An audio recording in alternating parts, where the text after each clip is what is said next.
रूप पाहतालो जाने रूप पाहतालो जाने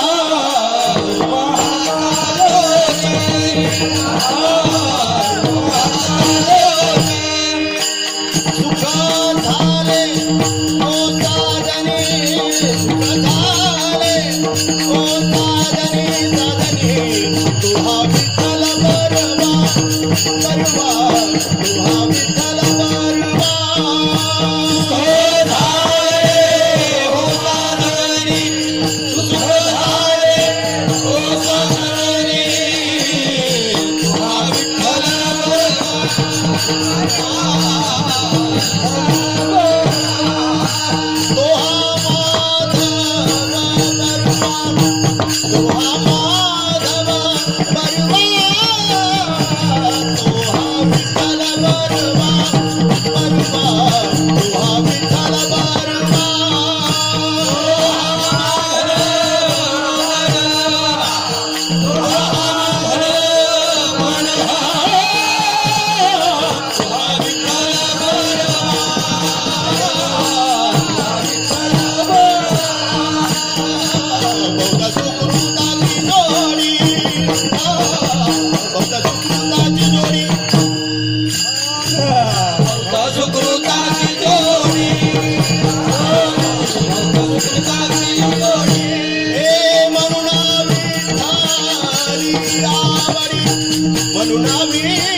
आवाज कमी झालाय.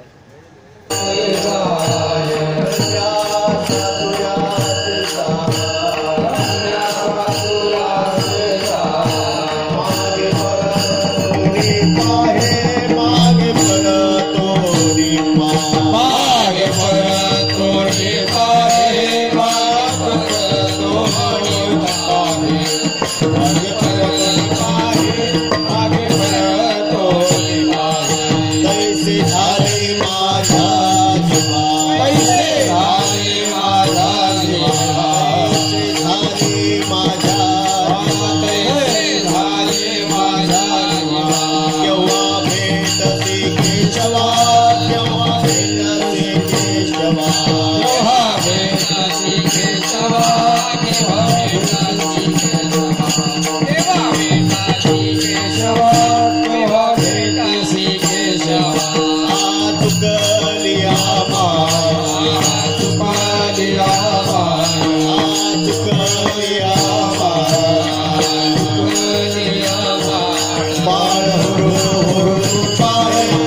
तैसे झाले माझ्या जीवा, तैसे झाले माझ्या जीवा, केव्हा भेटसे केशवा, केव्हा भेटसे केशवा,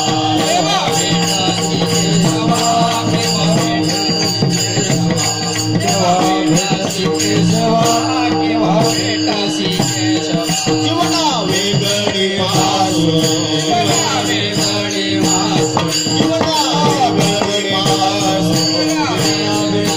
मासू, तैसा तळमळी, तैसा तळमळी, तैसे झाले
माझा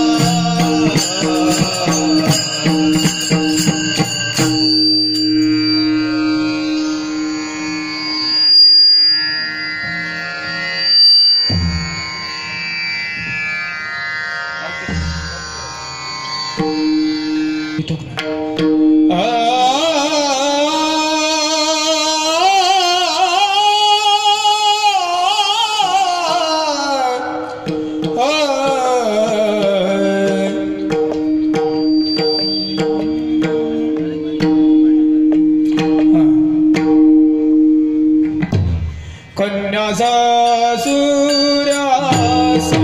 जाये, कन्या सासुरासे जाये, कन्या सासुरासे जाये,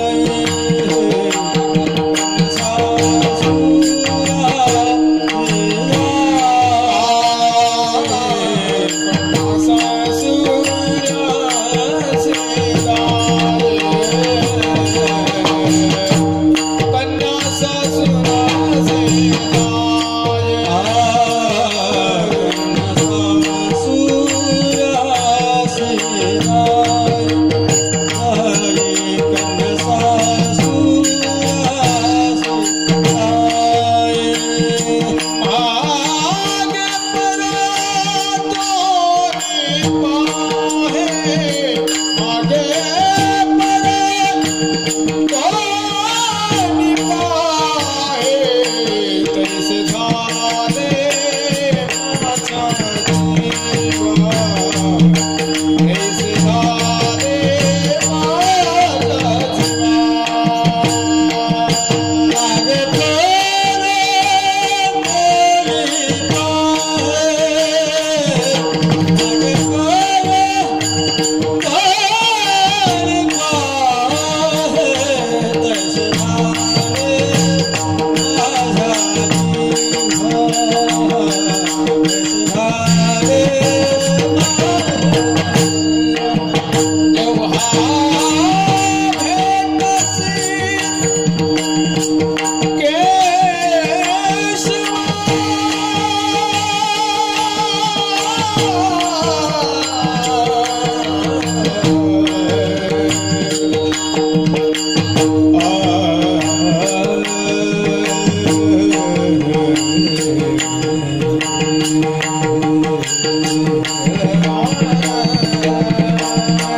विठ्ठल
मुंबईच्या पंढरीतल्या आवाजाची एवढी अपेक्षा नाही मला.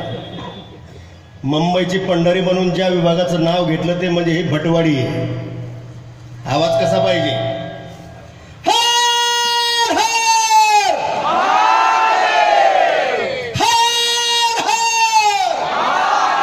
छत्रपती शिवाजी महाराज की, छत्रपती संभाजी महाराज की. विठाला विठाला विठाला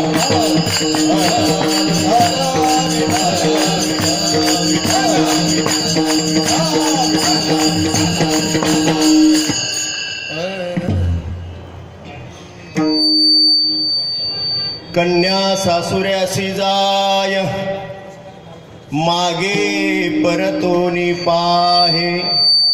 तैसे झाले माझ्या जीवा, केव्हा भेटसी केशवा. चुकली माये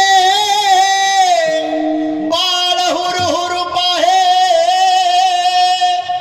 तैसे झाले माझ्या जीवा, केव्हा भेटसी केशवा.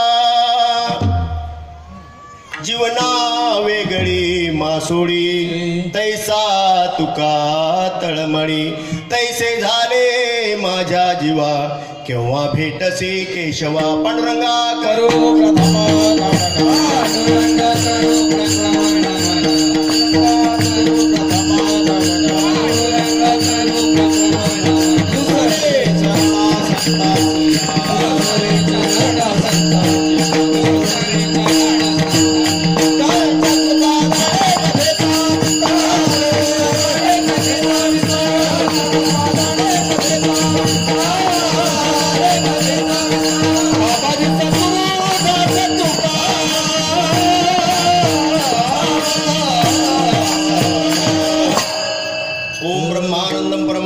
केवलम ज्ञानमृतिम द्वंद्वातीतं गगनसदृशं तत्त्वमस्यादिलक्ष्यम् एकं नित्यविमलमचलं सर्वदि साक्षिभूतं भावातीतं त्रिगुणरहितं सद्गुरुं नमामि.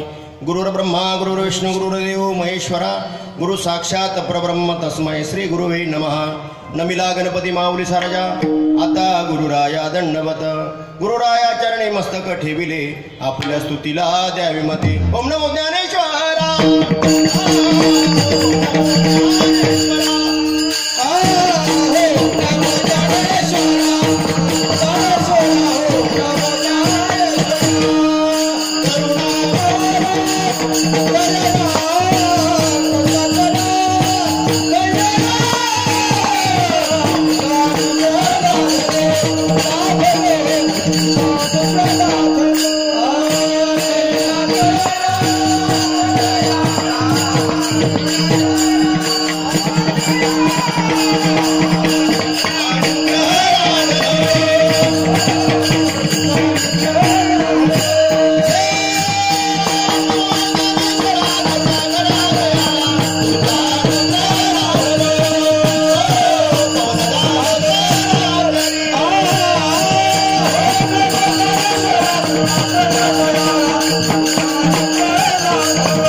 सासुऱ्यासी जाये मागे परतोनी पाहे. तैसे झाले माझ्या जीवा केव्हा भेटसे केशवा. प्रस्तुत प्राप्त प्रसंगी उपस्थित तुम्हा सर्व श्रोते सज्जन माता पित्यांच्या सेवेकरता निवडलेला अभंग जगद्गुरु जगदवंदनीय श्रीमंत वैराग्याचे महामेरुमणी भागवत धर्माचे कळस संत तुकाराम महाराज यांचा हा 4 चरणाचा भगवंताच्या भेटीसाठी अंतःकरणामध्ये निर्माण झालेली अवस्था प्रतिपादन करणारा उत्कृष्ट सगळ्यांच्या परिचयाचा अभंग. विठ्ठल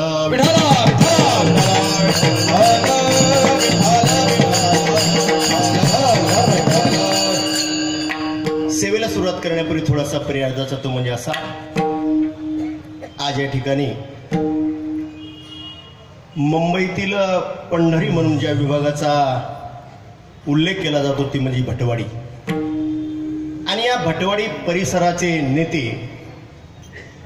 आदरणीय दीपक बाबा हांडे यांचा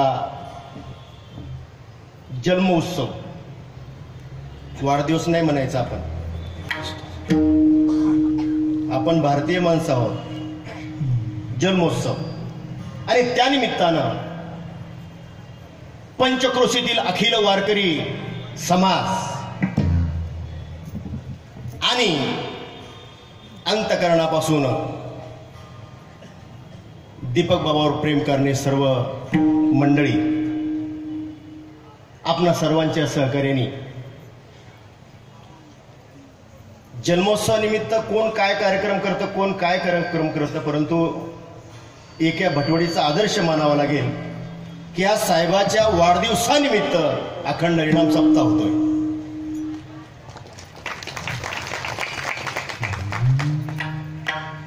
संपूर्ण वारकरी समाज आज या एका धर्मछत्राखाली आणण्याचं कार्य त्यांनी महान कार्य या ठिकाणी केलेलं आहे.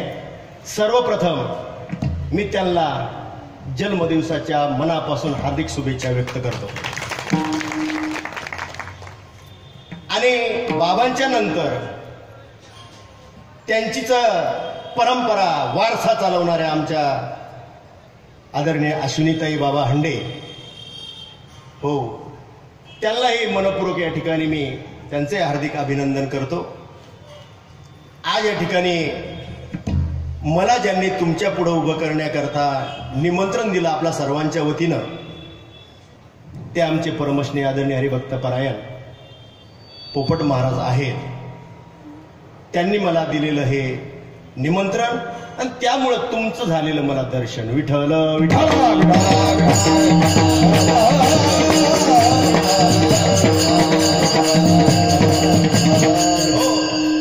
या ठिकाणी आल्यानंतर मी भारावून गेलो बाबा. गंधर्वासारखं गायन करणारी सर्व तुम्ही गायक मंडळी, आणि मला वाटते स्वर्गामध्ये इंद्राने असाच मृदुंग वाजवला असावा असे मृदुंगाचार्य आज माझ्या साथीला आहेत. म्हणजे एकूण कीर्तनाची जी काही व्यवस्था आहे, गायनाचार्य, मृदुंगाचार्य ही व्यवस्था आज नंबर 1 ची आहे. त्याचबरोबर कीर्तनकाराच्या आवाजाला आवाज देणारी सिस्टीमची जी व्यवस्था आहे हा ती 1 नंबरची. मी त्या सिस्टीमवाल्याला या ठिकाणी धन्यवाद देतो. त्याचबरोबर अखंड हरिनाम सप्ताह कसा असावा याचं नियोजन आणि प्रयोजन ज्या कमिटीने केलं त्या कमिटीचे मी मनापासून हार्दिक अभिनंदन करतो. एकूण अखंड हरिनाम सप्ताहाची आजच्या दिवसाची व्यवस्था 1 नंबरची आहे. सर्वप्रथम मी आपल्या या व्यवस्थेला मानाचा मुजरा करतो. परंतु सज्जन हो, तुमची व्यवस्था नंबर 1 ची आहे, पण मी आज अवस्थेवर बोलणार आहे. हो, व्यवस्था नंबर 1 ची आहे, पण अवस्था जर त्या पद्धतीचं जर निर्माण झाली नाही तर त्याकरता एक मी उदाहरण देतो. एकुलते 1 मुलीचं लग्न ठरलं. सदाशिव पेठमध्ये 25 कोटीचा राहायला बंगला आहे.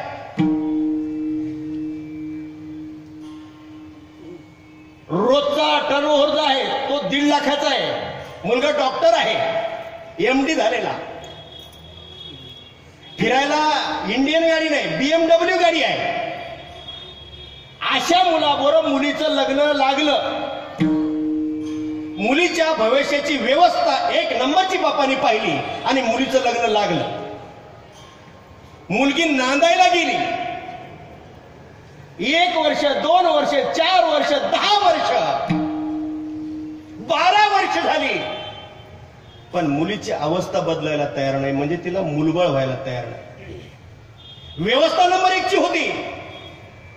राहायला 25 कोटीचा बंगला, रोज मुलगा रोजचा 1.5 लाख रुपये घरी पगार घेऊन येतोय.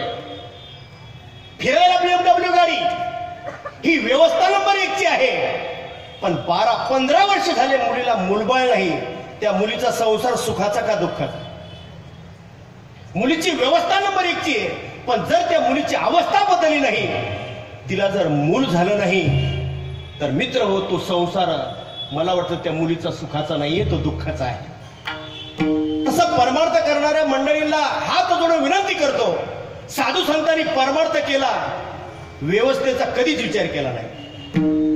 विचार केला तो अवस्थेचा विचार केला, आणि ती अवस्था तुमच्या माझ्या जीवनामध्ये बांधण्याकरता संत महात्मे कृतयुगी शमदमादी साधन, त्रेतायुगी वेदयुक्त यज्ञ, द्वापारयुगी भावयुक्त पूजन तंत्र विधान विधियुक्त, कृत त्रेता द्वापार आणि कलीमध्ये ती अवस्था जी साधू संतांना प्राप्त झाली, ती अवस्था प्राप्त होण्याकरता त्यांनी जी साधना केली, ती साधना तुम्हाला प्राप्त व्हावी याकरता प्रत्येक युगामध्ये भगवंताबरोबर संत अवताराला आले. आणि अवताराला आल्यानंतर गडे हो, व्यवस्था नंबर 1 ची आहे, परंतु जर अवस्था जर बदलायची असेल तर तुम्हाला एक काम करावं लागेल. यारे यारे लाना थोरा, यारे यारे लाना थोरा, यारे यारे लाना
चिंता कवनासी विचार करा.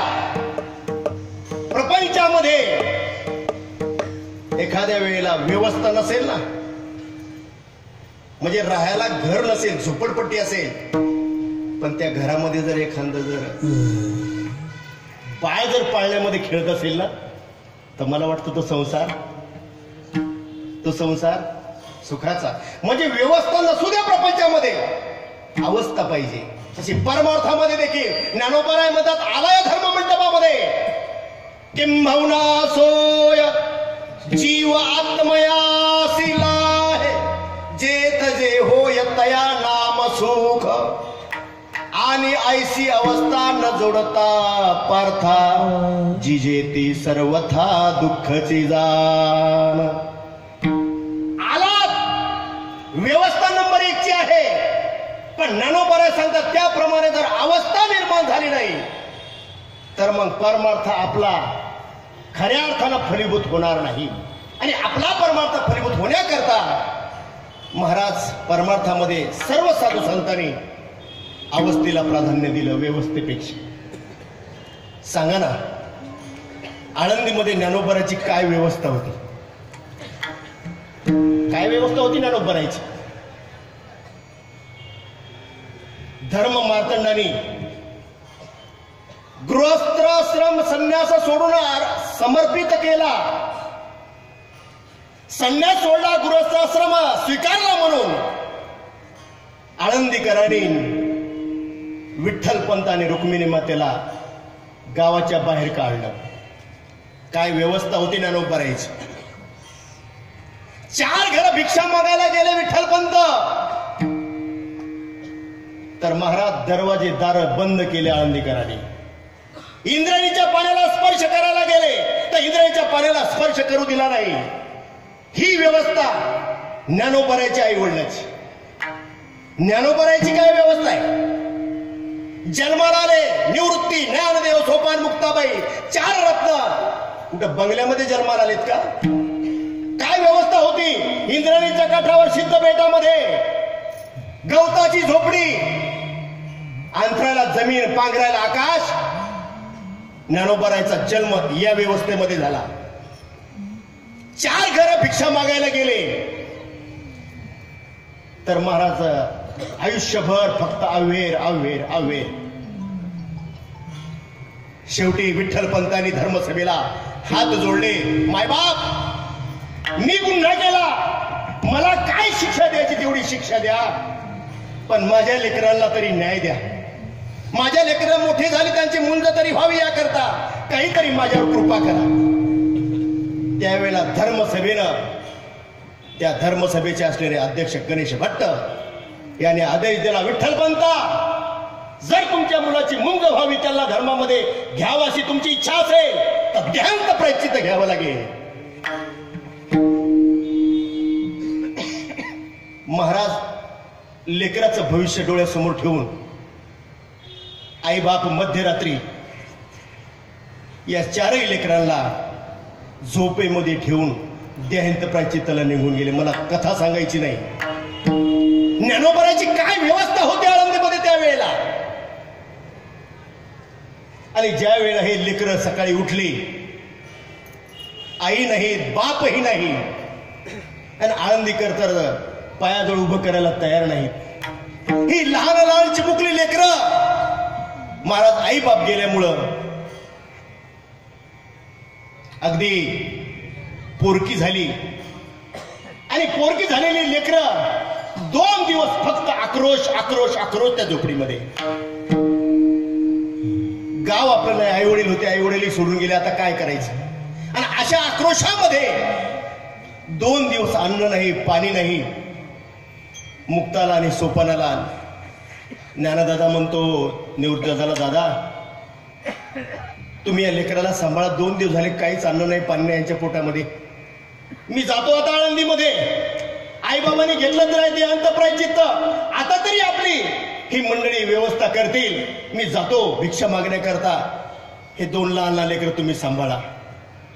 माऊलीने झोळी घेतली आणि आळंदीमध्ये ज्या वेळेला माऊलीचा आळंदीमध्ये पाऊल पडला हे लोकांनी पाहिलं. धडाधडा धडाधडा दार बंद झाली, दार बंद झाली. पण ज्या वेळेला मुद्गल शास्त्री नावाचा एक सद्ग्रस्त त्याच्या दारामध्ये जेव्हा माऊली गेले, झोळी पसरली, माई भिक्षां देहि माम. महाराज ज्या वेळेला भिक्षा मागायला झोळी पुढे केली, आवाज दिल्याबरोबर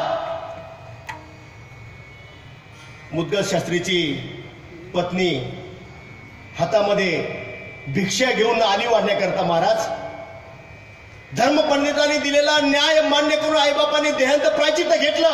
आता तरी याला समाजाने स्वीकारावं याकरता त्या माऊलीनं मुठभर धान्य घेऊन ज्या वेळेला ती समोर आली, त्यावेळेला त्या मुद्गल शास्त्रीने पाहिलं, ओ थांबा, संन्यासाची पोरं दारात आली, त्यांना भिक्षा वाढताय. त्यावेळेला माऊली म्हणतात, काका ज्या कारणासाठी तुम्ही आम्हाला गावाच्या बाहेर काढलं, आई बाबांना देहांत प्रायचित्त घ्यायला लावलं, आता ते कारण संपलं ना. आई बाबा गेले देहांत प्रायचित्त घेण्याकरता, आता तरी आमचा स्वीकार करा काका. 2 दिवस मुक्ताच्या सोपानाच्या पोटामध्ये अन्न नाही काका, आता तरी दया करा, आता तरी न्याय द्या. तरी मुद्गल शास्त्री म्हणतो, अरे आई बाप ज्या मार्गाने गेले त्या मार्गाने निघा, थांबू नको इथं. महाराज पुन्हा ज्ञानोबा हात जोडतात, काका लय भूक लागली हो, 2 दिवस झाले अन्न नाही पोटामध्ये. काका तुम्ही जर असं केलं तर काय होणार आमचं सांगा ना. थांब थांब थांब, भूक लागली का तुम्हाला, थांबा. महाराज तो मुद्गल शास्त्री घरामध्ये गेला आणि घरामध्ये गेल्यानंतर गाईचं शेण होतं ना, गाईचं शेण घेतलं महाराज आणि माऊलीच्या झोळीमध्ये टाकलं. जा, भूक लागली का, जा खा, याच लायकीचे आहात तुम्ही, निघा. महाराज माऊलीने ती झोळी घेतली, पण जातानी दादानी सांगितलं होतं, ज्ञाना तू भिक्षा मागायला चाललाच गड्या, पण जर कोणी बोललं तर उलट बोलू नको बरं. ही शिकवण होती माऊलीला दादांची. आणि ज्या वेळेला महाराज ते शेण टाकलेलं पाहिलं, माऊलीने एक शब्दही बोलले नाही. पुन्हा पुढच्या दारामध्ये पण एकाही आळंदीकरांनी माऊलीच्या जोडीमध्ये भिक्षा वाढली नाही. काय माऊलीची व्यवस्था होती सांगा ना, आळंदीमध्ये काय व्यवस्था होती. आई बाप गेले, दिवाळी आली, दादा म्हणतात, मुक्ते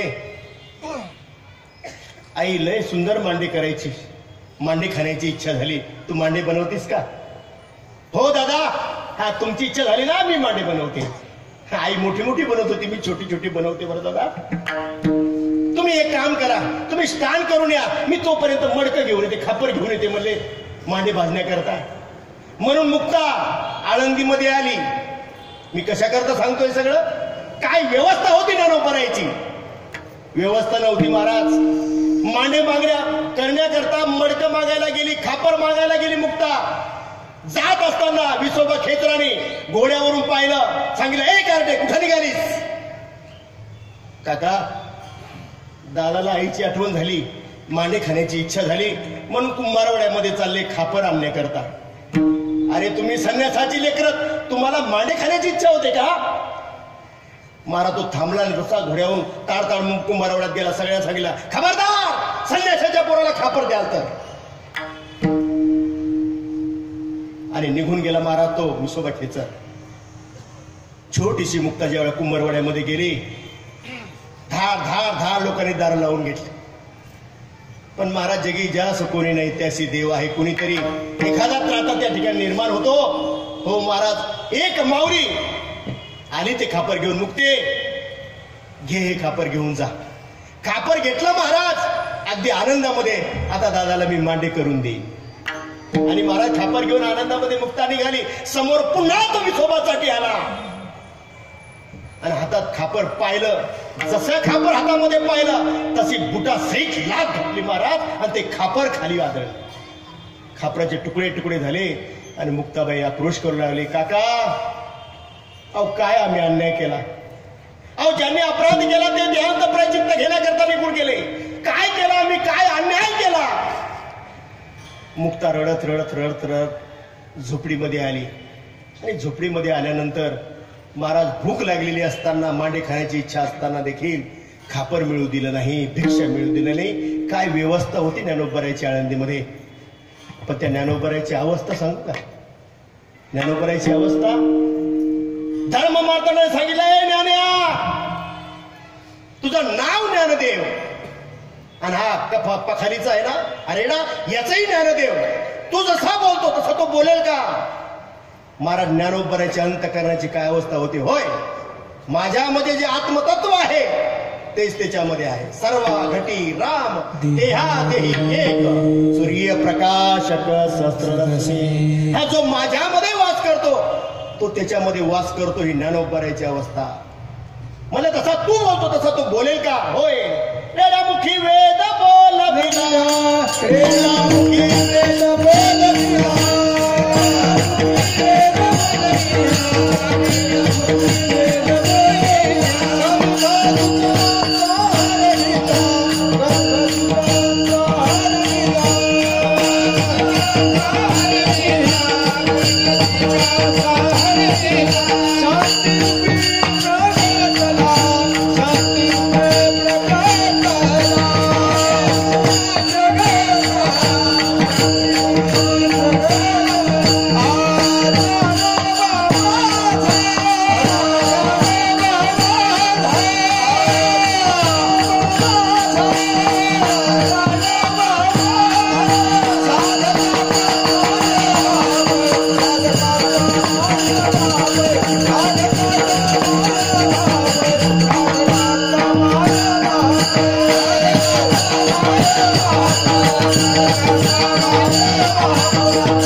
गर्वदुजाचा हरविला शांती रूप प्रगटला ज्ञानोबा माझा. ज्ञानोबरायची व्यवस्था नव्हती पण अंतःकरणाची अवस्था. निर्मुद्ध प्राणी ज्याला आपण म्हणतो तो रेडा वेद बोलला. जळ भिंत चालली 1400 वर्षाचा चांगदेव लोटांगण घेत मार ज्ञानोबराच्या पायावर पडला. एवढी ज्ञानोबराच्या अंतःकरणाची ती उच्च अवस्था होती आणि ती अवस्था जीवनामध्ये प्राप्त व्हावी याकरता ज्ञानोबा तुकोबाच्या या महाराष्ट्रामध्ये गाव तिथे मंदिर आणि मंदिर तिथे अखंड हरिनाम सप्ताह. सुंदर प्रोग्राम चालू आहे. व्यवस्था अगदी सुंदर. केवढी मोठी सिटी आहे, काय व्यवस्था आहे सुंदर महाराज. हो व्यवस्थित राहायला प्रत्येकाला घर नाही पण केवढं मोठं मैदान आणि केवढी व्यवस्था आहे. व्यवस्था नंबर 1 ची आहे. पण 7 वर्षानंतर अंतःकरणाची तुमच्या काय अवस्था आहे. आज थोडी टेस्ट घेतो टेस्ट. आज परमार्थ व्यवस्थेत चाललाय. अवस्था फार दुर्मिळ होत चालली आणि ती अवस्था बदलावी याकरता इथं बसल्यापैकी कोण कोण पंढरपूरला गेलं तेवढ्याने हात वर करायचा. तुमच्या पायावर डोकं ठेवतो. जे जे पंढरपूरला गेले ते लहान असतील मोठे असतील मृदुंगाचार्य असतील टाळकरी असतील त्याने सगळ्यांनी हात वर करा. मला पाहू द्या. बाबा बाबा म्हणजे 100% सगळे पंढरपूरला सगळे गेले. वा वा. तुमच्या पायावर स्थिर साष्टांग नमस्कार. हो इथं बसलेला प्रत्येक जण पंढरपूरला गेला. वा मला खूप बाबा समोरचं हे दृश्य पाहून आनंद झाला. आता जी जी मंडळी पंढरपूर पंढरपूरला गेली, कुणा कुणाला पांडुरंग परमात्म्याने दर्शन दिलं आता हात वर करा. पानसरे बाबा ही अवस्था पाहता.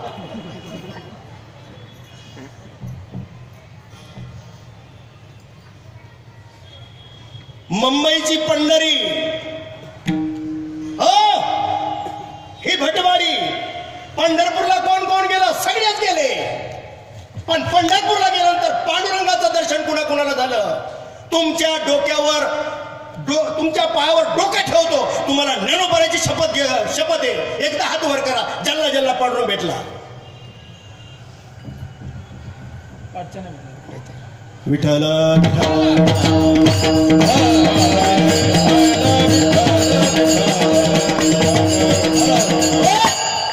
मुलीसारखी व्यवस्था आहे हो महाराज.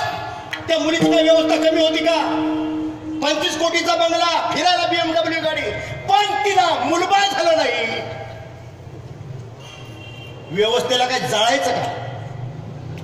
मुलबाळ झालेली मुलगी जर समाजामध्ये चालली वाटणं हंडे बाबा, तर या बाया काय म्हणतात? तिला काय म्हणतात? 12-15 वर्ष तिला मूलबाळ नाही, ती जर महिलामधून चालली रस्त्याने, ते पाठीमागच्या बाया काय म्हणतात तिला? सांगा ना. म्हणजे व्यवस्था नंबर 1ची आहे, पण अवस्था जर नसेल, काय न पुसका पद्मिनीचे सोहळे, वांजेसी डोहाळे कैसे होती. अरे महाराज सगळेच पंढरपूरला गेले, आणि जर पंढरपूरला जाऊन पांडुरंगाची भेट नसेल तर मला सांगा, लग्न केलं आणि त्या मुलीला जर नवरदेव भेटला नाही तर प्रपंच होईल का? होईल? तुमच्या भागात होईल?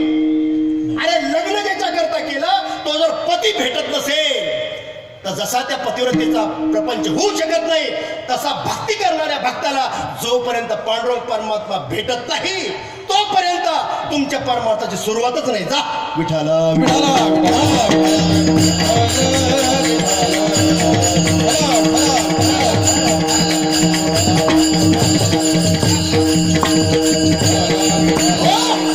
मग पांडुरंग परमात्म्याची आम्ही वारी करतो का? मला पांडुरंग परमात्मा भेट देत नाही, त्याचं कारण आहे आपल्या अंतःकरणाची अवस्था. हो, तो कुणालाही नाही दर्शन देत. पांडुरंग परमात्मा लाखोच्या संख्येने वारकरी निघतो पंढरपूरला, पण तो आतापर्यंत कुणाकुणाला भेटला महाराज? आणि तो भेटावा याकरता जोपर्यंत तुकोबराच्या अंतःकरणामध्ये अवस्था जी निर्माण झाली ती निर्माण होत नाही तोपर्यंत तो आपल्याला भेटत नाही. पहा ना तुकोबरायचं चरित्र जरा, काय व्यवस्था होती तुकोबरायची. एक पत्नी अन्न करता मेली, दुष्काळ पडला, खायला अन्न नाही, व्यवस्था नव्हती महाराज. पण तुकोबराची अवस्था. तेव्हा आवली म्हणते सावकाराच्या घरी गेली, अहो लेकरं भुकेली तर पडतायत, काहीतरी या तुकोबरायला काहीतरी काम लावा. महाराज गावच्या सावकाराने तुकोबरायला काम दिलं. कोण तुकोबराय? तुकाराम तुकाराम नाम घेता का पेया. अरे यम थरथर कापत होता तुकोबराचं नाव घेतल्याबरोबर. त्या तुकोबरायला महाराज आवडीनं सांगितलं, सावकाराच्या कामाला पाठवलं. काय करायला? मले जेवारीचे पाखरं हाकरण्याकरता. काय तुकोबरायची अवस्था. मळा आता पूर्वीच, आता या लोकांना इथल्या माहिती का नाही माहित नाही, पण ते ज्वारी राखायला मी स्वतः गोफण घेऊन महाराज ते ज्वारीचे पाखरं हाकले. हो, त्या ज्वारीच्या मध्ये तो मळा बांधलेला, आणि तुकोबराय त्या गोफण घेऊन वर गेले. पाहतात बरेच पक्षी आलेले आणि मस्त दाणे टिपत होते. तुकोबरायचं अंतःकरण भरून आलं. पांडुरंगा, इथंही तू आलास, भूक लागली म्हणून ते सगळे दाणे टिपतोस. तुला भूक लागली, खा पांडुरंगा खा. कुणाला म्हणत होते तुकोबराय? पक्षाला का पांडुरंगाला? पक्षी दिसतच नव्हते, पांडुरंग दिसत होता त्याला. पांडुरंगा सावकाश, अगदी सावकाश. आणि मग डोक्यात आलं की अरे पांडुरंग आता इथं जेवण करेन म्हणजे खाईन, पण याला पाणी कुठून? लगे तुकोबराय खाली उतरले, विहिरीवर गेले, पोऱ्यानं पाणी काढलं. हा, त्या पानाचे द्रोण बनवले. त्या द्रोण त्या प्रत्येक त्या झाडाला नाही का, झाडाला म्हटलं त्या ताटाला बरोबर ते द्रोण बांधले, पाणी भरले. पांडुरंगा हा इथंच खायचं, इथंच पाणी प्यायचं. परिणाम काय झाला? महिन्या 2 महिन्यांनी ज्या वेळेला मालक आले पाहायला शेतावर काय चाललं तुकोबरायचं राखण पाहता तर सगळ्या पिश्या झाल्या. पिश्या एकाही कणसाला दाना नाही. तुकोबरायची व्यवस्था नव्हती. पण अवस्था काय होती महाराज? हो पाक्षी नाही ते तरी प्रत्यक्ष माझे पांडुरंग परमात्मा आहे महाराज. तुकोबरायची अशी अवस्था. पण एवढी अवस्था होती अन्न करता बायको मिली घरामध्ये खायला अन्न नाही. रात्र दिवस भजन, कधी गोरावडा, कधी भंडारा, तर कधी भामगिरी. पण एवढं होऊनही भगवंत दर्शन देत नाही. एवढं होऊनही दर्शन देत नाही. तुकोबरायचं अंतकरण सारखं तळमळ होतं पांडुरंगा. अरे जाळूनी संसार बैसवला अंगणी. अरे भगवंता संसार जाळून टाकला, आता दारात आलो. अरे आता तरी भेट दे. पण महाराज भगवंत भेट देत नाही. तुकोबरायचं अंतकरण सारखं कळवळत होतं. तुकोबरायच्या अंतकरणाची अवस्था तुमच्या अंतकरणाला स्पर्श व्हावा याकरता उदाहरण देतो गड्या. एक कुटुंब हे पंढरपूरची वारी करणार, पण 7-8 वर्ष मूलबाळ नाही. म्हणून पांडुरंगाच्या समोर पदर पसरला. पांडुरंगा अरे 8-10 वर्ष वारी करतोय, एखादं तरी दे. आणि महाराज पांडुरंग पावतो बरं का. पांडुरंग पावतो. जे वारीला येत असतील म्हणजे त्यांना नक्की अनुभव. महाराज भगवंताने कृपा केली आणि त्या दोघांच्या पोटी एक रत्न, कन्या रत्न भगवंताने दिलं. महाराज वारी सफल झाली, मुलगी झाली, घरामध्ये आनंद उत्सव. हा मुलगी झाल्यानंतर तुमच्याकडे काय वाटतात? काय वाटतात? बर्फी. ती पेढे वाटू लागली मावशी. हो ती मुलगी आणि मुलगा तिला काही कळतच नव्हता. एवढा आनंद झाला होता. सगळ्या गावाने पेढ्यावर, सगळीकडे आनंदी आनंद आहे. महाराज त्या माऊलीला आनंद, त्या वडिलाला आनंद झाला. घरामध्ये आनंदाला उधाण आलं. आणि अशा आनंदाच्या प्रसंगामध्ये 1 वर्ष 2 वर्ष गेले. लेकरू मोठं झालं. 3 वर्ष झाले आणि माय महाराज देवाघरी निघून गेली. माय देवाघरी निघून गेली. 3 वर्षाची लेक. आता कसं 3 वर्षाच्या लेकराला सांभाळायचं? मनाशी जाणते माणसं म्हणले भाऊ लग्न कर, त्या मुलीला आई होईल आणि तुझ्याही संसाराचा गाडा हाकण्याकरता तुलाही जोडीदार होईल, तेव्हा तू लग्न कर. महाराज लग्न म्हटलं की त्या बापाच्या समोर ती मुलगी यायची. अरे जर मी लग्न केलं तर माझ्या लेकीचं काय होणार? म्हणून बापाने लोकांनी भरपूर सांगितलं, पण बाप मात्र ऐकत नव्हता. रोज सकाळी उठायचा, त्या लेकीला आंघोळ घालायचा. अरे तिची वेणी फेनी करायचा, जळकी पाळकी व्हायला भाकर करायचा, भाजी करायचा, डबा भरायचा, दप्तर घ्यायचा आणि शाळेमध्ये नेऊन घालायचा. आणि पुन्हा मोलमजुरीला जायचं. पुन्हा संध्याकाळी आलं की शाळेमध्ये जायचं आणि त्या लेकराला घरी आणायचं. महाराज ही मुलगी अशा बाप आई झाला आणि त्या मुलीला लहानाचं मोठं करू लागला. जशी मुलगी मोठी मोठी होत गेली महाराज रोज त्या मुलीचं सुखलं दुखलं, ताप आला की महाराज रात्रभर बापानी आई होऊन त्या लेकीच्या कपाळावर पट्ट्या ठेवायच्या. हो सगळं डॉक्टरकडे यायचं. सगळी व्यवस्था त्या मुलीची पाहिली आणि मुलगी पाहता पाहता 18 वर्षाची झाली. आणि 18 वर्षानंतर जाणते माणसं म्हणले भाऊ मुलीचं लग्न करावं लागेल. महाराज मुलीचं लग्न म्हटलं आणि आता माझं लेकरू मला सोडून जाणार म्हटल्यानंतर बापाचं अंतकरण भरून आला. अरे 18 वर्ष लहानाची मोठी केली आई, केव्हा 3 वर्षाची असताना गेली आणि आता मुलगी मला सोडून जाणार. महाराज अंतकरणाला ते सण होत नव्हतं, परंतु निलाज नव्हता. पाहुणे आले पाहायला. सोयरीक पक्की झाली. महाराज पक्की सोयरीक झाली. पाहुणे निघून गेले. महाराज ताटं वाढले दोघांनी. बापलेकांनी ताटं वाढले आणि जेवायला बसला. बाप एक घास घेतला आणि घास घेता घेता मुलीचा भविष्य काळा ठेवला की आता महिन्याभराने आता माझी लेक, माझा तुकडा मला सोडून जाणार.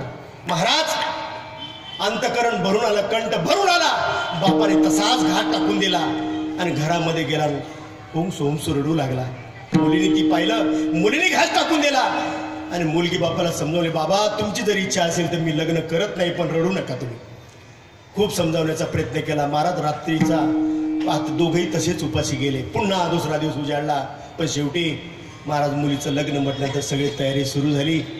महिनाभर बाप याच्या दारात त्याच्या दारात मुलीच्या लग्नाकरता, मोलमजुरी करणारा सामान्य माणूस मुलीच्या लग्नाकरता सगळी व्यवस्था केली. हो, लग्नपत्रिका छापल्या गेला, लग्नाच्या दिवशी मुहूर्ताच्या दिवशी दारामध्ये मंडप टाकला गेला. शास्त्रविधीप्रमाणे सकाळी साखरपुडा झाला, दुपारी हळदी समारंभ झाला आणि संध्याकाळी 6:30 वाजता एका बाजूला मुलगी एका बाजूला मुलगा, मध्ये अंतर पाठ धरला. तेवढ्यामध्ये ब्राह्मण काका शेजाऱ्याला बोलवतो, काका इकडे या, इकडे या. त्या मुलीच्या मायला बोलवा. कशा करता? तुळशी वृंदावनापाशी नाही का पाण्याची झाड टाकणे का तुळशी वृंदावनाला 5 मंगलाष्टकापर्यंत जा, मुलीच्या आईला घेऊन या. महाराज मुलीच्या आईचं नाव काढल्याबरोबर ज्याला सांगितलं का त्याचं अंतकरण भरून आलं. आता मी कोणती आई आणू आता इथं? महाराज त्याचं अंतकरण भरून आलं. तो तसाच गेला, तो तिकडेच रडत बसला. तो नाही, आई नव्हतीच तर कोणा राहायची. बराच वेळ मुलीची आई येत नाही म्हणून ब्राह्मण काकाने माई घेतला. अहो मुलीच्या आईला घेऊन या लवकर. मुलीच्या आईला घेऊन या म्हटल्याबरोबर हे शब्द कानावर पडल्याबरोबर मुलीच्या कानावर शब्द पडल्याबरोबर मुली हंबाटावला, काका अहो माई तर 3 वर्षाची असताना गेली काका, कुठून माझी माई येणार? हंबाटा फोडला महाराज. सगळ्यांनी सांभाळून धरलं, घेतलं मुलीला. कुणीतरी एका शेजारच्या चुलतीला म्हणला, काकेला तिथं उभं केलं. 5 मंगलाष्टक झाले आणि 5 मंगलाष्टक झाले. कन्यादान करायचं, बोलावर मायवर बापाला. काका तुमच्या पाया पडतो, मायचं नाव घेऊ नका. पुन्हा त्या मुलीने आक्रोश करायला सुरुवात केली, काका माय 3 वर्षाची असताना गेली हो, नका ना मायला बोलू माझ्या. पुन्हा कुणीतरी मावशी आली. महाराज कन्यादान झालं, 7 फेरे झाले आणि आता तो शेवटचा प्रसंग. महाराज बाप तर हे शक्य सहनच करू शकत नाही. अशा वेळेला बापाने महाराज तिथं उभं राहणं सोडून दिलं आणि घरात गेला. आणि ओक्साबोक्षी फक्त रडत होता. सगळी मंडळी जमली. मुलीला वाटी लावायचं, तात्या कुठे तात्या कुठे. इकडे तिकडे पाहतात, मुलीचा बाप दिसत नाही. आता काय करायचं म्हणून सगळ्यांनी शोधाशोध केली. तर बाप एका कोपऱ्यामध्ये, मुलगी आता वाटी लावायची म्हणून ओक्साबोक्षी रडत होता. गडे हो, आणलं धरून, बापाला आणलं धरून. आमच्या विदर्भामध्ये एक प्रथा आहे बरं का पानसरे महाराज. ते एक वटी धरायची मुलीने अशी, आणि प्रत्येक जेवढे मंडळी असतात ना त्यांनी ते फळं टाकायची त्या वटीमध्ये. बाप मागं ते फळे घेऊन, ती अशी वटी घेऊन उभा असतो आणि सगळ्यांनी ते फळ टाकायचे असतात. महाराज बाप तर उभा राहिलाच नाही, पण मुलगी पण उभी राहिली. दोघं एकमेकाच्या गळ्यात पडले, ओक्साबोक्षी रडत होते. शेवटी बैलगाडी सजवली आणि मुलीनं बापाला बसवलं. मुलगी म्हणते, बाबा बाबा मी जाते, पण तुम्ही उपाशी नका राहू बरं. बाबा आता आई नाही, बाबा आता मी चालले, पण तुम्ही उपाशी राहू नका बाबा. अंतकरण मुलीचं भरून आलं. गाडीवाल्याने बैलाचे कासरे हातामध्ये घेतले आणि बैलगाडी महाराज माहेर सोडून सासरला निघाली. मुलीच्या अंतकरणाचा महाराज बांध फुटला. त्या मुलीची काय अवस्था आहे, अभंगाचं पहिलं.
माझ्या सासुऱ्यासी जाय मागे करतो नि पाहे तैसे झाले माझ्या जीवा केव्हा भेटसी केशवा. रात्रंदिवस तू खूप बरा आहे देवा. अरे संसार जाळून टाकला, संसाराच्या नावे घालून हे शून्य वाढता पुण्य धर्म केला देवा. अरे संसार धुईला मिळवला तरी देवा तू भेट देत नाहीस. तू खूप बरा रात्रंदिवस देवाचा धावा करायची पण पांडुरंग परमात्मा भेट नाहीत महाराज, देत नाही परमात्मा. रात्रंदिवस धावा केला पण कधी भंडाऱ्यावर रात्रंदिवस दिवस अन्न नाही पाणी नाही, भगवंताचं भजन करायचं पण तरी देखील महाराज पांडुरंग परमात्मा भेट देत नाही. तुकोबरायची अवस्था वाढत गेली. हो, आणि ती अवस्था कुठपर्यंत गेली. एक मुलगी वारकरी घराण्यातली लहानपणापासून आई वडिलांबरोबर वारी करायची आणि वारी करता करता महाराज 18 वर्ष झालं आणि लग्न करून दिलं. आणि मुलगी ज्यावेळेला लग्न करून सासरी गेली ना त्यावेळेला आषाढीची वारी जवळ आली. ते सासऱ्याला म्हणते मामाजी मी वारीला जाऊ का. ए बाई तू सासरवासी नाहीस, हे वय काय वारीला जायचं आहे काय वय. आमच्या इकडे ती परंपरा नाही म्हणली, वारीला वगैरे जायचं नाही. तिनं सासूला विनंती केली, सासूबाई तुम्ही तरी सांगा ना मला वारीला जा. माझ्या वडिलाच्या घरी होते, मी वारी करत होते, मला वारीला जा. मला वर्षभर माहेराला पाठवू नका पण मला वारीला पाठवा. मला सासूबाई म्हणते बाई माझं काय चालते. नवऱ्याला विचार तुझ्या. नवरा म्हणतो आई वडील जे म्हणतात ते मला मान्य करा, मी नाही पुढे जाऊ शकत. महाराज तिघांनी सांगितलं बाई तुला वारीला नाही जाता येत. महाराज वर्ष गेलं, 2 वर्ष गेले पण वारी आली की त्या माऊलीला मात्र सारखी आठवण त्या पांडुरंगाची असायची. पण ज्या वेळेला पांडुरंग प्रसन्न झाला तिच्या त्याच्या अंतःकरणापासूनच्या वारीला आणि मुलगा झाला त्यावेळेला घरामध्ये आनंदी झाला. मुलगा 2 वर्षाचा झाला आणि 2 वर्षानंतर महाराज तेव्हा ती म्हणते अहो आता तरी जाऊ द्या ना, पांडुरंगाच्या कृपेनं काय कमी दिलं पांडुरंगाने. हो तुमच्या घरी म्हणले स्वर्ग नांदतोय ना, एक काम करा मला वारीला जाऊ द्या. अहो हे 2 वर्षाचं लेकरू मी माझ्या आईकडे ठेवते, नाही तर सासूबाई तुम्ही सांभाळा, मला वारीला जाऊ द्या मग एवढ्या वेळा. महाराज घरामध्ये आनंद आहे म्हटल्यानंतर सासू म्हटली बाई तुझं मुलगा मी सांभाळते जा, काय हरकत नाही. आमच्या सुरेखाताई सारखं लहान लहान लेकर महाराज सासूकडे टाकायचे आणि वारीला जायचं. काय असेल वारीमध्ये हो, पण वारीमध्ये जे आहे ना महाराज ते कुठंच नाही, कुठंच नाही ते. महाराज सासूनं ते मुलगा घेतलं आणि ही मुलगी वारीला जाण्याकरता माऊली ज्ञानराजाच्या पालखी सोहळ्यामध्ये आळंदीमध्ये दाखल झाली. जी मंडळी पालखी सोहळ्याला माऊलीच्या आळंदीला आले असतील त्यांनी आता ध्यान देऊन ऐका वारी म्हणजे काय. हो, आणि महाराज त्या वारीमध्ये ती सामील झाली. माऊली ज्ञानराजाचं पालखीचं प्रस्थान म्हणजे समाधीवरून पादुका त्या पालखीमध्ये ज्या वेळेला पुजारी मंडळी आणि काही ज्येष्ठ मंडळी ज्या वेळेला ते उचलतात ना महाराज त्या पादुका, त्यावेळेला जसा अंगाला करंट लागावा तसा अंगाला करंट बसतो महाराज. थरथर हात कापतात, अंतःकरण भरून येतं, कंठ सद्गदित होतो. माऊली पालखी सोहळ्यात म्हणजे त्या पालखीमध्ये बसत असताना महाराज हे फक्त वारकऱ्याचीच अवस्था नाही. पुंडलिक वरदे हरी विठ्ठल श्री ज्ञानदेव पंढरीनाथ भगवान. आणि असा जय घोष झाल्याबरोबर अख्खा वारकरी समाज महाराज शारून जातो, अंतःकरण भरून येतं आणि ऑटोमॅटिक डोळ्यामधून आनंदाश्रूच्या धारा सुरू होतात. माऊलीच्या पालखीमध्ये प्रस्थान होताना आणि महाराज इकडे वारकऱ्याचीच ही अवस्था नाहीये तर प्रत्यक्ष शंकर भगवंताची सिद्धेश्वराची अवस्था पाहता आहे. अरे हे संन्यासाचं पोर म्हणून या समाजाने गावाच्या बाहेर हकललं, याला भिक्षा मिळू दिली नाही आणि हे लेकरू आता पालखी म्हणजे पंढरीश परमात्म्याला भेटण्याकरता चाललंय. महाराज सिद्धेश्वराचंही अंतःकरण भरून येतं. हो, अंतःकरणाचा थरकाप होतो आजही कलियुगामध्ये 2018 मध्ये या विज्ञानाने म्हटले काय खरं आणि काय खोटे, कॅमेरे लावून ठेवले सिद्धेश्वराच्या त्या कळसाकडे. हो, ज्ञानोबारायचा प्रस्थान होत असताना वारकरी समाज तर गैवरतोच, पण शंकर भगवंत देखील त्या सिद्धेश्वराचा महाराज पिंडीमध्ये गैवरतात आणि तिकडे कळस असा हलायला सुरुवात होतो. आजही ज्ञानोबारायचं प्रस्थान झाल्याबरोबर शंकर भगवंताचं देखील अंतकरण महाराज भरून आल्याशिवाय राहत नाही. आणि ज्या वेळेला हा माऊली पालखीमध्ये बसतात आणि माऊली आता आजोळ घरी मुक्काम करून सकाळी आता माऊली पंढरी परमात्म्याच्या दिशेने निघतात. काय तो कल्लोळ आहे महाराज, कल्लोळ प्रेमाचा प्रेमाचा प्रेमाचा महाराज जे घोष होतो. आणि महाराज वारकरी हा ज्ञानोबा तुकोबाच्या जय घोषामध्ये निघतात. ज्ञानोबा माऊली तुकाराम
पालखी आज निघाली पंढरीला विठुरायाच्या रायाच्या दर्शनाला.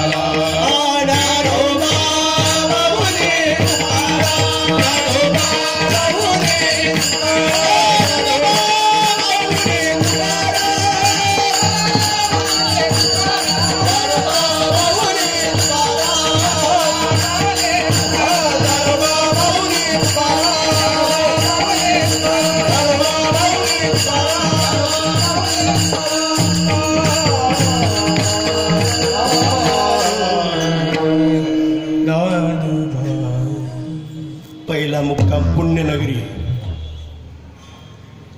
महाराज एक रात्रभर ते बाळ राहत घरी, पण दुसऱ्या दिवशी ते मुलगा रडायला सुरुवात करतं, आई आई आई आई आई. हा तेव्हा महाराज अनेक प्रकारे सासू समजावण्याचा प्रयत्न करते, पण रात्रभर मुलगा सारखं आई आई आई आई सारखं रडतंय. माझी आई कुठे गेली, माझी आई कुठे गेली. रात्रभर सासूला झोप नाही, सासऱ्याला झोप नाही, हा नवऱ्यालाही झोप नाही, रात्रभर रडतंय.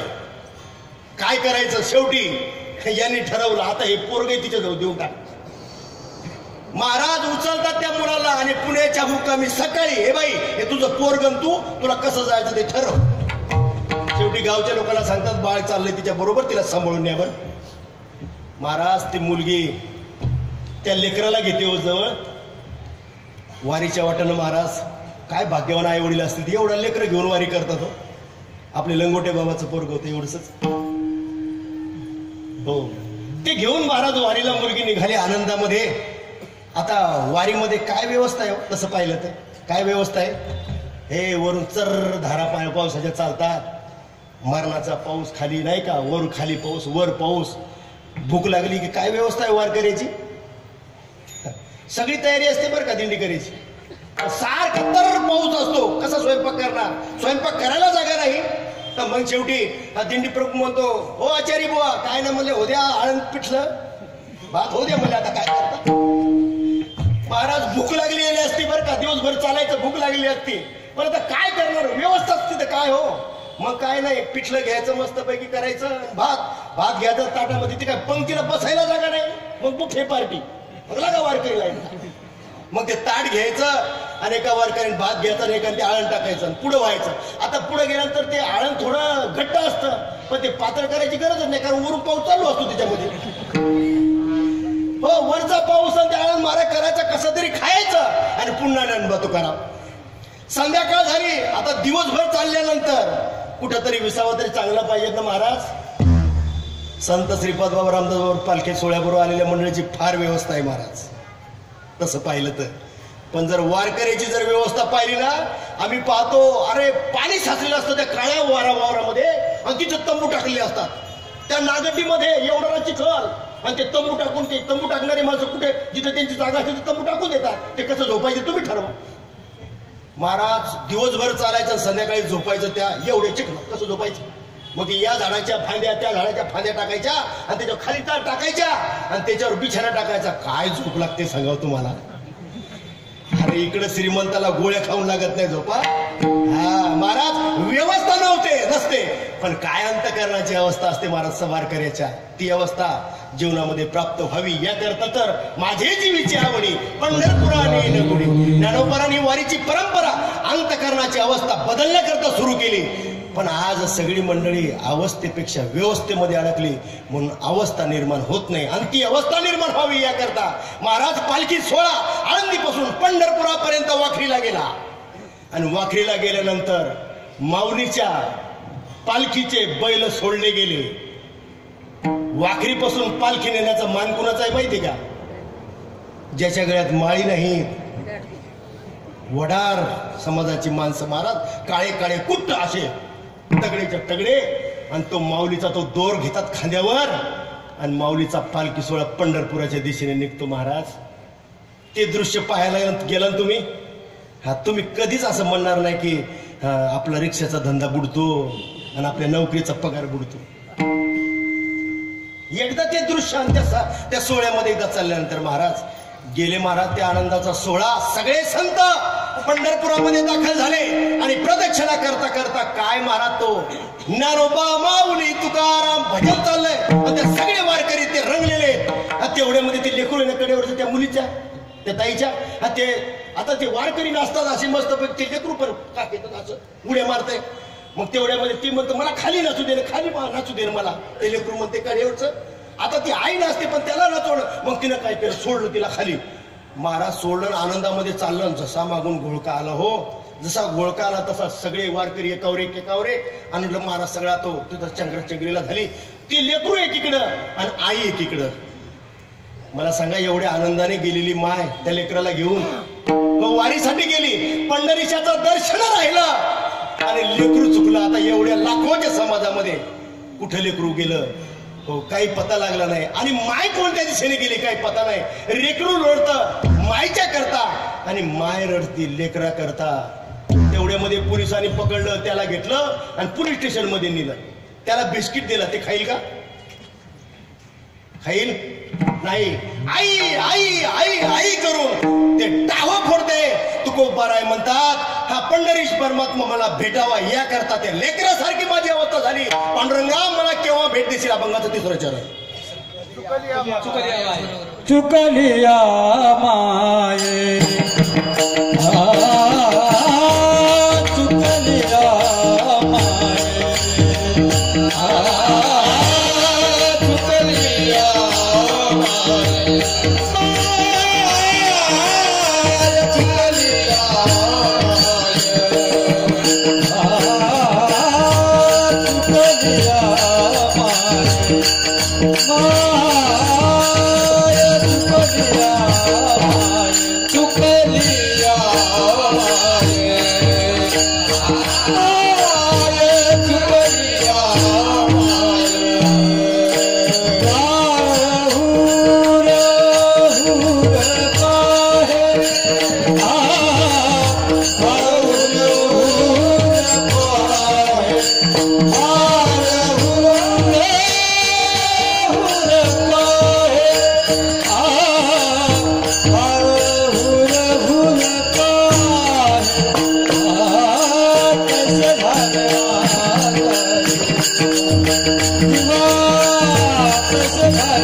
हुरु हुरु पाहे तैसे झाले हे वारकरी मंडळींनो, तैसे झाले. झालं ते मुलासारखी अवस्था झाली. पांडुरंग परमात्म्याला भेट द्यावे याकरता तैसे झाले माझ्या जीवा. त्या मुलीसारखी अवस्था झाली. चाललाय परमार्थ. फक्त व्यवस्थेचा परमार्थ चालत नाही भगवंताकडे. अवस्था पाहिजे. तो कुंभाराची अवस्था होती. त्या मुलीसारखी अवस्था झाली. पांडुरंगा कधी भेट देशील? त्या लेकरासारखी अवस्था झाली. मा आई कधी भेट देशील? महाराज एकदा समजा आई मुलाला नाही भेटली ना तर ते एखाद्या वेळेला गप्प राहील. मुलगी एकदा सासरला गेली ना पहिल्यांदा रडेल, दुसऱ्यांदा रडेल, नंतर ती सुद्धा गप्प बसेल.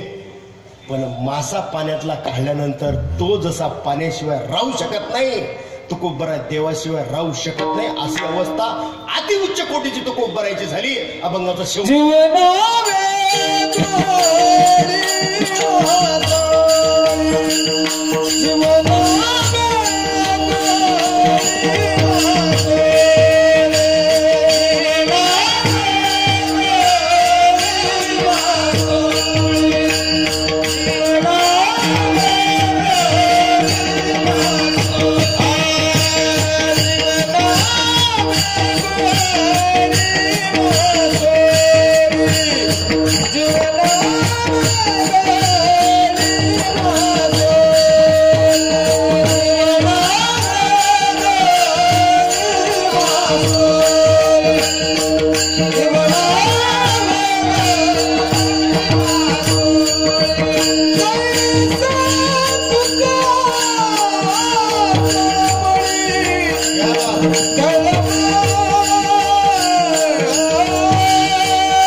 अभिनंदन.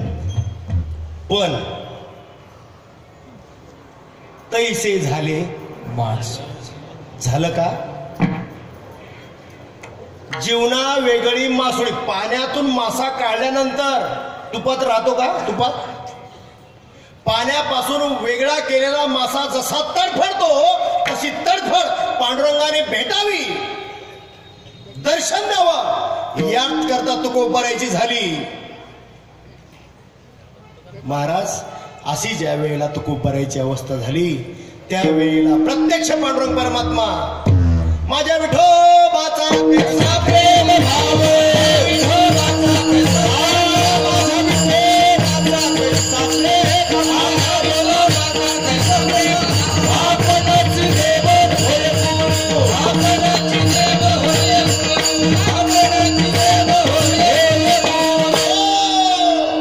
ज्या वेळेला त्या मुलीसारखी त्या लेकरासारखी माशासारखी अवस्था होईल त्यावेळेला देव नक्की आपल्यावर कृपा करतो. तुकोबरायावर कृपा केली. आता ज्यांना ज्यांना पांडुरंगाचं दर्शन झालं नाही त्यांच्यापैकी कुणा कुणाला पांडुरंगाचं दर्शन व्हावे अशी इच्छा आहे, आता एकदा त्यांनी हात वर करा. कुणा कुणाला पांडुरंगाची भेटीची अपेक्षा आहे? बस खाली करा. आता तुकोबारायची अशी अवस्था झाली. आता तुकोबाराने काय केलं, तुकोबाराच्या जीवनामध्ये काय घडलं म्हणजे देवाने भेट दिली. आता ते सगळ्यांनी नीट ऐका. अवस्था झाली, पांडुरंगाने भेट द्यावी, पण पांडुरंग तरी भेट देत नाही. पण त्यावेळेला महाराज तुकोबाराच्या जीवनामध्ये सोन्याचा दिवस उजाडला. माघ शुद्ध दशमी पाहुणे गुरुवार केला अंगीकार तुका सापडविले वाटे जाता गंग स्नाना मस्तकी तो झाला ठेविला. माघ शुद्ध दशमीचा दिवस उजाडला. बाबाजी चैतन्यासारखे समर्थ सद्गुरू बाबाजी चैतन्य ट्रस्टचे आज अधिकारी या ठिकाणी बाबा आलेले आहेत. ओतूरवरून. कुठे बाबा? हा बाबा या ठिकाणी बसलेले आहेत. बाबाजी चैतन्यासारख्या समर्थ सद्गुरूची भेट झाली. तुकोबाराच्या मस्तकावर वरदहस्त प्राप्त झाला. बाबा दिने स्वप्नी येऊन तुकयाला अनुग्रह दिधला निज प्रीती. तुकोबाराच्या जीवनामध्ये पांडुरंगाची भेट होण्याकरता सद्गुरू सारखा समर्थ बाप तुकोबाराच्या जीवनामध्ये आला. मस्तकावर हात ठेवला आणि भगवत नामाचा अनुग्रह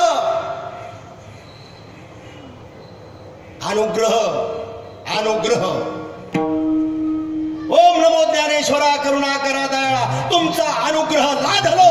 सगळेच म्हणतात अनुग्रह लाधलो, पण अनुग्रह म्हणजे काय? तुकोबाराला त्या दिवशी कळालं. मुख्य महाविष्णू चैतन्याचे मूळ संप्रदाय फळ तेथून या. मुख्य महाविष्णू पासून आलेली गुरु परंपरा राघवा चैतन्य, केशवा चैतन्य, बाबाजी चैतन्य. बाबाजी चैतन्याने ज्या वेळेला तो अनुग्रह दिला, महाराज अनुग्रह दिल्याबरोबर भगवंताचं दर्शन तुकोबारायला झालं. बरं हो, चुकलेलं मूल ज्या वेळेला त्या बाजारामध्ये आई आई आई करत आणि अचानकपणे त्याची आणि आईची भेट व्हावी. चुकली या माय पुता संकटी एकाएकी बहुकाळे झाली भेटी. तेने ओरडे घालून मिठी आणि वार चाले रुदान. शांतीब्रह्म एकनाथ महाराज भागवतामध्ये म्हणतात, चुकलेली आई आणि मूल ज्या वेळेला काही काळानंतर भेटतात मग काय आनंदाला महाराज उधान त्या लेकराच्या आणि त्या आईच्या. तसं तुकोबाराला मस्तकावर हात ठेवला, अनुग्रह प्राप्त झाला. भगवत नामाचा परिणाम अंतकरणामध्ये तुकोबाराच्या अनुभवाला आला. आज महाराष्ट्र मान्य करतो का नाही मान्य करतो मला याच्याशी काही कर्तव्य नाही, पण तुकोबाराय म्हणतात मला अनुभवाला कंठी प्रेम दाटे.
प्राप्त समर्थ सद्गुरू बाबाजी चैतन्याची भेट झाली, भगवत नामाचा अनुग्रह प्राप्त झाला आणि महाराज ज्या पंढरपूरला पांडुरंगाचं दर्शन करता तो उभा गेले, तो पंढरी परमात्मा हृदयामध्ये काया ही पंढरी, आत्मा हा विठ्ठल, आत्मा हाच विठ्ठल आहे, आत्मा हाच राम आहे, याची अनुभूती तो कोपाराला प्राप्ती झाली. आणि ज्या वेळेला ते रामरूप प्रगट झालं त्यावेळेला कंठ सद्गदित झाला, डोळ्यावाटे आनंदाश्रूच्या धारा, अंगावर रोमांच उभी राहिले, नेत्री अश्रूची या धारा, ओठे रोमांच शरीरा, ते या पंढरीच घडे, खळा पाजर रोकडे. अष्टसात्विक भाव तुकोबाराच्या जीवनामध्ये अनुभवाला आले.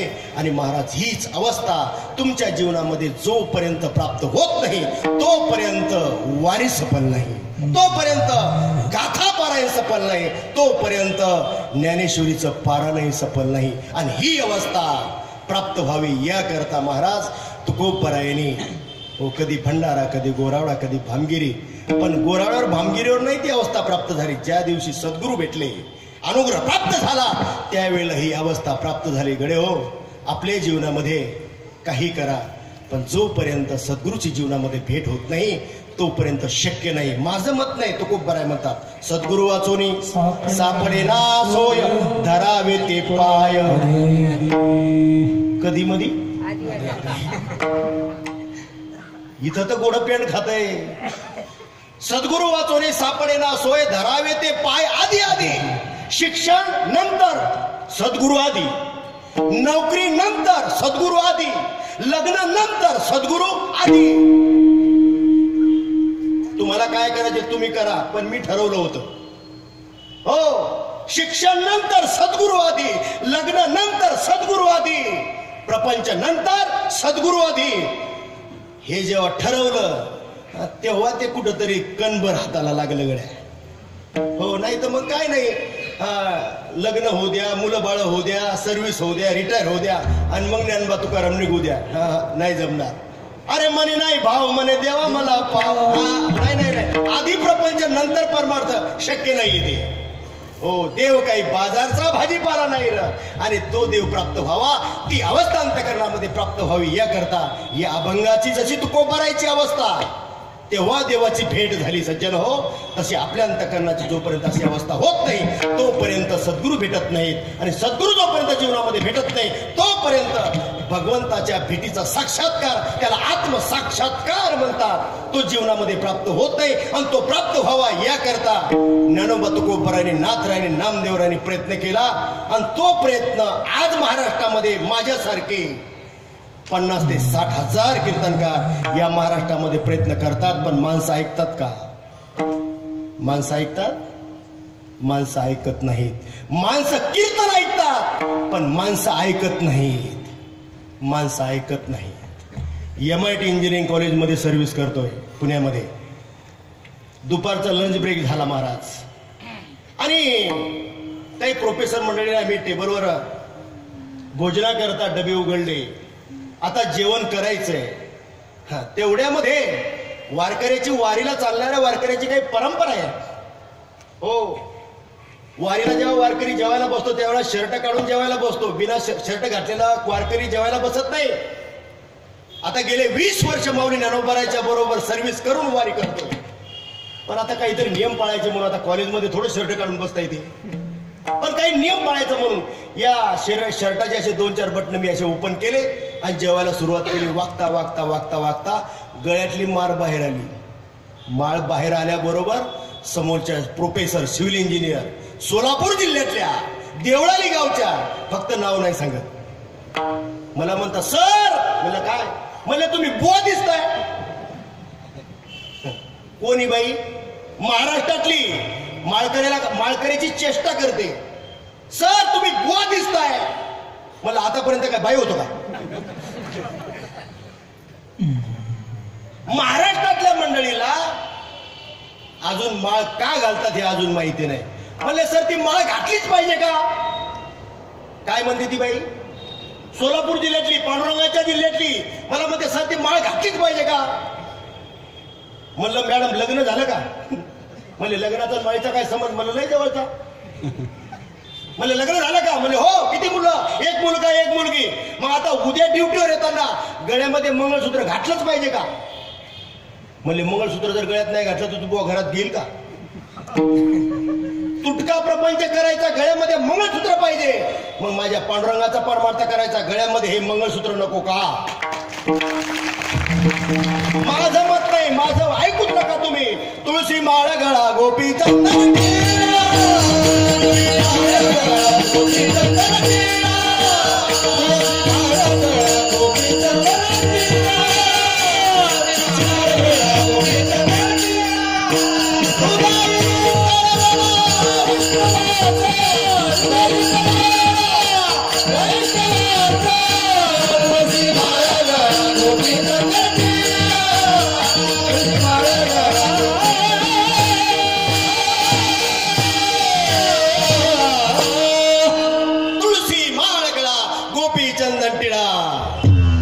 जर त्या पांडुरंगाचा प्रपंच करायचा असेल तर गळ्यामध्ये तुळशीची माळ घातलीच पाहिजे, पर्यायच नाही. इंजिनियर असा, डॉक्टर असा, वकील असा, नाही तर कुणी असा, गळ्यामध्ये तुळशीची माळ घातलीच पाहिजे. जसं हिंदू संस्कृतीमध्ये ए बाई तू डॉक्टर असेल, वकील असेल, तो कुणी क्लास 1 अधिकारी असतील, पण लग्न जर करायचं असेल आणि बोल्यावर हिंदू शास्त्राप्रमाणे उभं राहायचं असेल तर गळ्यामध्ये मंगळसूत्र घातलंच पाहिजे. आणि घातल्यानंतर नवऱ्याच्या घरी नांदलं पाहिजे, हे महत्वाचं आहे. आणखीन पुढचं, आज माळी सगळ्यांनीच घातल्या, बरेच माळकरी, पण नांदायचं माहिती का? हो, पांडुरंगाचा परमार्थ करायचा, पण नांदायचं कसं? जरा गाथा वाचा म्हणजे कळेल, ज्ञानेश्वरी वाचा म्हणजे कळेल. आणि वाचून ऐकून जर नाही कळलं तर मग आमच्या सारखाचा सोंगा पकडा. हे बुवा लय टमाटमा बोलत होता, गुरु करावा बळकट, त्याचे धरावे मनगट, त्याला प्रश्न विचारावे 2, आधी मी कोण मग देव कोण. गाथा वाचून, ज्ञानेश्वरी वाचून जर पांडुरंगाचं दर्शन झालं नसेल तर ज्याला झालं त्याचं मनगट पकडा. निवृत्तीनाथाने गैरीनाथाचं पकडलं, ज्ञानोबराने निवृत्तीनाथाचं पकडलं, महाराज नाथरायने जनार्दन पंताचं पकडलं, रामकृष्ण परमहंसाचं शरणागती स्वामी विवेकानंदांनी केली. गडे हो, परमार्थ करा, पण मनाच्या मार्गाने चालत नाही. मनोमार्गे गेला तो तेथीची मुकला, हरी पाठी स्थिरावला. मनाच्या मार्गाने चालत नाही. हा समोर हा ज्यांनी ती प्रचिती घेतली, ज्यांची जी ती अवस्था आहे, त्या अवस्थेच्या प्रचिती प्राप्त असलेल्या महात्म्याची आपण शरणागती करावी. तुकोबाराने बाबाजी चैतन्याची केली. आता तुम्ही करायची का नाही ते तुम्ही ठरवा. विठोबार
शेवटचे 7 मिनिटं, 1 मिनिट वेळ जाणार नाही आपला. 2 मिनिटामध्ये अभंगाप्रमाणे अवस्था निर्माण झाली. तुकोबाराच्या म्हणण्याप्रमाणे सद्गुरूची शरणागती केली. भगवंताचं दर्शन नक्की होईल.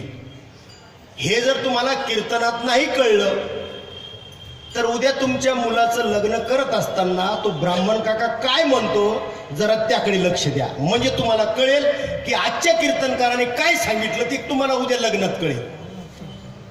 ज्या दिवशी तुमच्या मुलाचं लग्न करण्याकरता वरबाप म्हणून वरमाय म्हणून तुम्ही त्या लग्ना मंडपामध्ये उपस्थित असाल, त्यावेळेला ब्राह्मण काका भगवंताच्या भेटी करता तुम्ही काय करावं हे लग्नाच्या दिवशी सांगतो. हे वरबापा, वरमाय, नवरीबाई, देव भेटावा याकरता काय करावं लग्नाच्या दिवशी संस्कृतीने सांगितलं. पण आयुष्य निघून जातं तरी देव भेटत नाही, आणि देव भेटावा याकरता लग्नाच्या दिवशी योजना केली हो संस्कृतीने.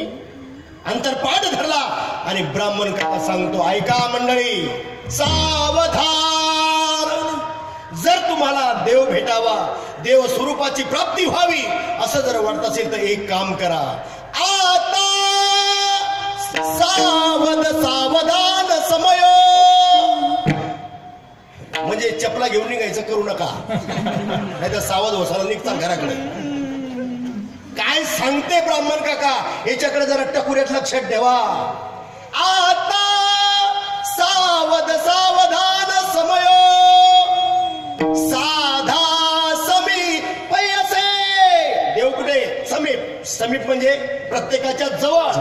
देव आपल्या प्रत्येकाच्या जवळ आहे. तैसा हृदयामध्ये मी राहू, असता सर्व सुखाचा राम, की भ्रांतासे कामू विषय. राम प्रत्येकाच्या जवळ आहे, तो भगवंत तुमच्या जवळ आहे. सावधान, फक्त सावध व्हा, आणि सावध होऊन हे शेवटचं चरण ऐका आणि त्याप्रमाणे जीवनाचा प्रवास करा. कोणतं चरण? भावे सद्गुरूचे पदांबुज धरा, चित्ती स्मरा आदरे तो पक्षी कुलदेवता वधुवरा, कुर्या सदा मंगलम शुभमंगल.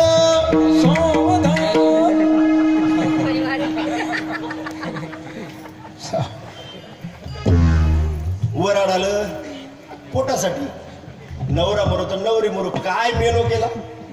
वराड मंडळीची काय अवस्था आहे हो.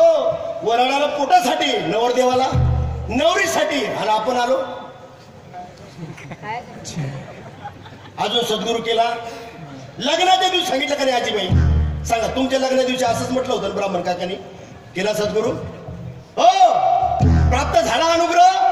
आणि जोपर्यंत सद्गुरू नाही तोपर्यंत अनुग्रह नाही, आणि अनुग्रह नाही तोपर्यंत भगवंताचं दर्शन नाही. ही गुणगाठ पक्की आजच्या अंतःकरणामध्ये आजची बांधून घ्या, आणि उद्यापासून जरा परमार्थ करताना सावध होऊन परमार्थाच्या मार्गाने चला. कारण मार्ग दावून गेले आधी दयानिधी संत, देण्याची पंथी चालू जाता, न पुढे गुंता कोठे काही. आणि हा संताचा सरळ मार्ग ज्यांच्या जीवनामध्ये प्राप्त झाला, महाराज ते या मार्गाने सुखी झाले हो. आणि या मार्गाने तुम्हाला मला जर सुखी व्हायचं असेल तर मार्ग अनेक आहेत, पण ज्ञानोबा तुकोबाचा मार्ग अतिशय सोपा आहे. तुका म्हणे सोपे आहे सर्वांनी, पण शहाणा तो देणे घेतो येते. या मार्गाने आपण चालूया गड्या.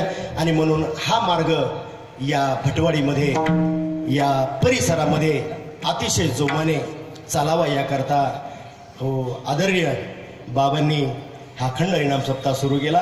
तुम्ही आम्ही खेळीमिळी गदारोळे आनंद, हा आनंद आपल्या जीवनामध्ये प्राप्त व्हावा असा त्यांचा प्रयत्न आहे. आणि त्या प्रयत्नाला आपण सगळ्यांनी प्रतिसाद देऊया. आणि असाच अखंड हरिनाम सप्ताह 7 वर्ष नाही तर आपण जिवंत असेपर्यंत चालावा. आणि हा भगवत स्वरूपाचा आनंद आपल्या जीवनामध्ये सदोदित आपल्याला प्राप्त व्हावा अशी मी अंतःकरणापासून भगवंताची चरणी प्रार्थना करतो. आणि पुन्हा एकदा आदरणीय बाबांच्या वाढदिवसानिमित्त त्यांना मनापासून शुभेच्छा देतो. आणि झालेली सेवा सर्व पुन्हा एकदा गायनाचार्य महाराज मंडळी. आता एकाचं नाव घेतलं माऊली तर दुसऱ्याला वाटेल माझं काय नाही घेतलं. तुम्ही सगळे माझेच आहात. हा मृदुंगाचार्य महाराज एक बदलले दुसरे आले तुमच्याही चरणी. त्याचप्रमाणे माझ्या बरोबर वारीला आळंदी ते पंढरपूर असणारे सगळे वारकरी, माझे सगळे सवंगडी, आता किती नाव घ्यावं, सगळे समोर बसलेत. सगळ्यांच्या चरणी माझ्या माता भगिनीच्या चरणी सेवा समर्पित करतो. आणि बोलता बोलता एखादा शब्द जर मुखातून वेळा वाकडा गेला असेल त्याबद्दल सर्वांची क्षमा मागतो. झालेलं कीर्तनरूपी पुष्प भगवंताच्या चरणी समर्थ सद्गुरू सच्चिदानंद श्रीपाद बाबा रामदास चरणी अर्पण करतो. आणि या ठिकाणी सेवेला विराम देतो. तुकाराम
तुकाराम